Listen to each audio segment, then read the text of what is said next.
ఈరోజు క్యాబేజీ ఆవపెట్టి కూర చేస్తున్నానండి. కానీ అందులో ఎప్పట్లా కాకుండా ఒక సులువైన పద్ధతి చూపిస్తాను మీకు. ప్యాన్ పెట్టుకుని ఇలా ఆయిల్ వేసుకున్నాను.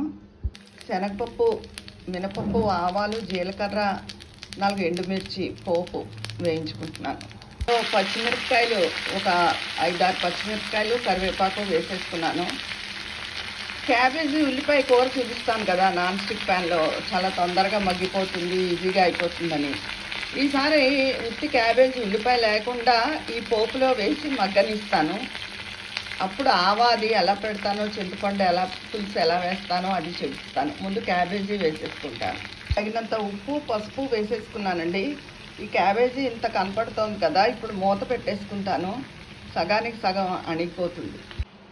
చెప్పాను కదా ఈ క్యాబేజీ సగానికి సగం అయిపోతుంది అని. అప్పుడే కొంత మెత్తబడిపోయింది కూడా. ఇప్పుడు ఇందులో చింతపండు గుజ్జు కొంచెం వేసుకుంటాను. ఇదిగోనండి, ఇందులో చింతపండు గుజ్జు వేసాను. చిటికెడు ఎర్రకారం వేసి వేయనట్టు ఒక పిసరు పంచదార రాలిపోయాను. అది ఇష్టమైతే వేసుకోవచ్చు, లేకపోతే లేదు. ఒక రకమైన రుచి వస్తుంది అందుకని. కూర అవుతోందండి, ఇంకొక 5 నిమిషాలు.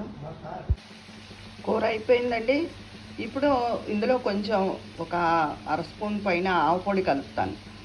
నా దగ్గర పొడి రెడీగానే ఉంటుంది. అయితే వేడి మీద కలిపితే చేదు వస్తుందంటారు కొంతమంది, కానీ కాదు. మా అత్తగారు ఇప్పుడు వేడి మీదే కలిపేవారు, ఏమీ చేదు వచ్చేది కాదు.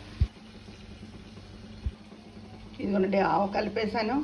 చాలా సులువుగా ఉంది పద్ధతి. మీరు కూడా కూర కూడా రుచిగానే ఉన్నట్టు అనిపించింది.